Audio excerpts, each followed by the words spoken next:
আমাদের দর্শক, বাংলাদেশে এবং ভারতে পাশাপাশি দুটি রাষ্ট্রে দুটি নায়িকা আত্মহত্যা। বাংলাদেশে আসমা ঝিলিক এবং ভারতে সঞ্চিতা উগাল। কেন তারা এই কাজটি করলেন, কি হয়েছিল ওই সময়টাতে, এই সমস্ত কিছু নিয়েই এই কন্টেন্ট।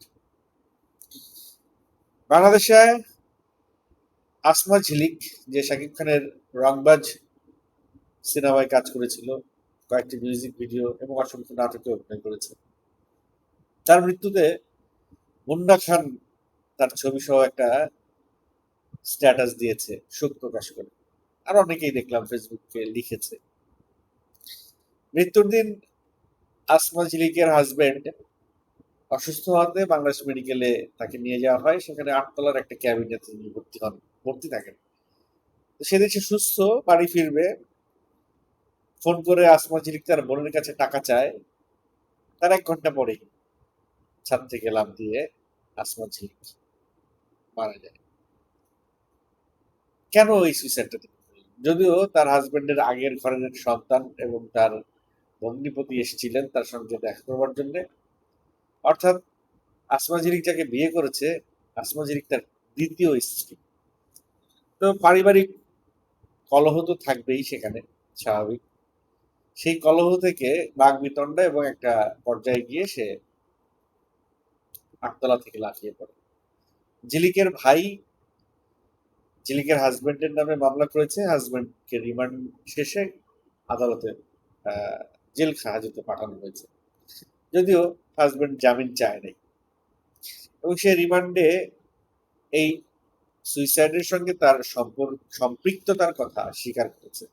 অন্যদিকে সঞ্চিতা উগল জি সিনেমার জনপ্রিয় সিরিয়াল কুম কুম ভাগ্য নায়িকা ক্যারেক্টার করেছে, হিন্দি মেইন স্ট্রিমের ওটিটিতে কাজ করেছে, সিনেমায় কাজ করেছে, আরো কিছু সিরিয়াল তার চলছিল।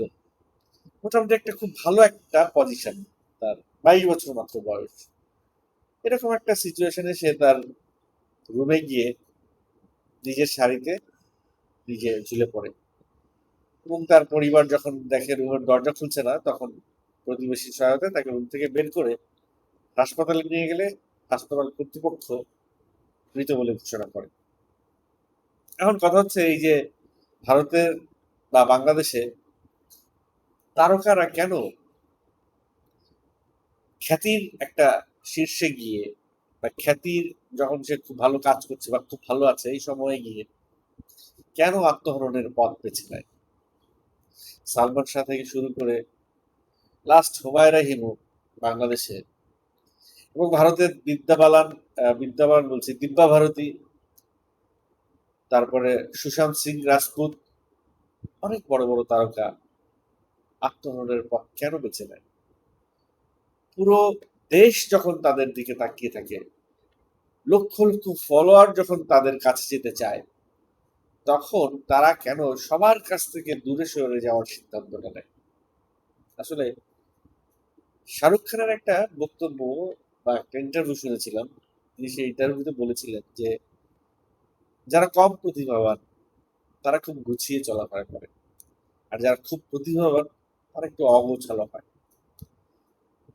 তো সেই সূত্র ধরে যদি বলি, যারা অভিনয় শিল্পী তারা একটু বেশি প্রতিভাবান এবং তাদের জীবনটা হয় একটু অগোছালো।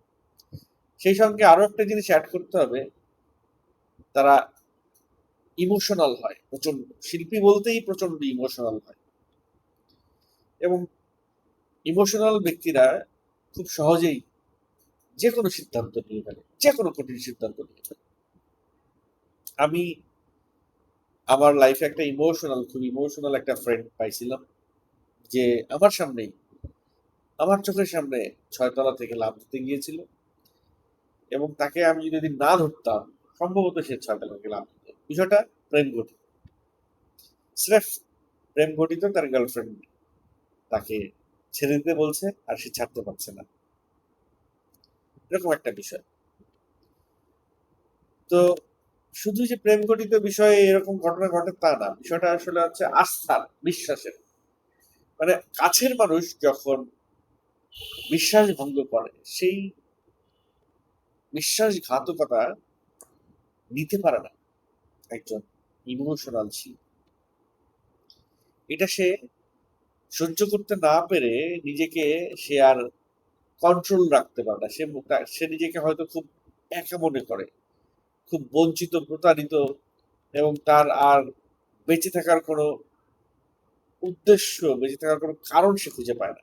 এরকম একটা সিচুয়েশন, এরকম একটা স্টেজে সে চলে যায়। আমি ধারণা করছি, আমি জানি না আসলে ঘটনা কি। লাস্ট আলভির ওয়াইফ ইকরাও নিজের প্রাণ নিজে নিয়ে গেল যখন আলভিকে সে অবিশ্বাস করার মতো অবস্থায় বা এরকম কাজ সে পাইল, বিশ্বাসঘাতকতার সিচুয়েশনে পাইল। সো ওই জায়গা থেকে আসলে কাছের মানুষের বিশ্বাসঘাতকতা বা কাছের মানুষ থেকে কষ্টটা, এটা নিতে পারে না। সালমান শাহর ক্ষেত্রেও অনেকটা তাই। কাছের মানুষ, তার স্ত্রীর কাছ থেকে সে অনেক কষ্ট পেয়েছে। সো এই বিষয়গুলোর কোনো সমাধান নেই। মানুষ বলতেই সম্পর্কে জড়াবে, সম্পর্ক থেকে বেরিয়ে আসবে, সম্পর্ক গড়বে, সম্পর্ক ভাঙবে। কাছের মানুষ দূরে যাবে, দূরের মানুষ কাছে আসবে, এটাই প্রকৃতির নিয়ম। সো এই ঘটনাগুলো থেকে আসলে একটু শিক্ষা নেওয়া দরকার। এই ঘটনাগুলো থেকে নিজের জন্য কিছু লেসন নিয়ে নেওয়া দরকার, যে যাই হয়ে যাক, অ্যাটলিস্ট প্রাণটা যেন না দিই। এই প্রাণটা গড গিফটেড, আল্লাহ দিছে। এই প্রাণ নিজে নিয়ে নেওয়ার ক্ষমতা বা এখতিয়ার বা অধিকার আল্লাহ সৃষ্টিকর্তা আমাদেরকে দেয় না। তাছাড়া এই প্রাণটার উপরে, এই দেহটার উপরে, এই মানুষটার উপরে বাবা মা ভাই বোন ওই লোকটা ছাড়া আরো অনেক লোকের অধিকার আছে। সন্তান, দাদা দাদি, বন্ধু বান্ধব, ফলোয়ার, ফ্রেন্ড, অনেক মানুষের অধিকার আছে। তাদের অধিকারও বঞ্চিত করার উচিত নয়। সবকিছু মিলিয়ে একটা মনস্তাত্ত্বিক জায়গায় পৌঁছাতে হবে যে সম্পর্ক যে কোনো অবস্থায় যে কোনো পরিস্থিতি যাইতে পারে, কিন্তু তাই বলে নিজের প্রাণটা নিয়ে নিবো, এটা কোনো সমাধান না। আজকে আসমান জিনিস নাই, তাতে কি সে যে কারণে এই পথটা বেছে নিয়েছে সেইটার কোনো সলিউশন হবে, সেটার কোনো ফলাফল আসবে?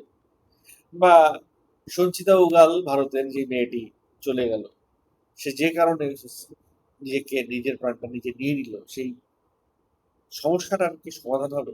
বা সেটা হইলো, সে কি এটা দেখে যেতে পারবে? সো জীবনটা অনেক ইম্পর্টেন্ট, জীবনটা অনেক মূল্যবান। ওই জায়গাটাতে যাওয়ার, বেঁচে থাকতে হবে, বেঁচে থেকে প্রতিবাদ করতে হবে।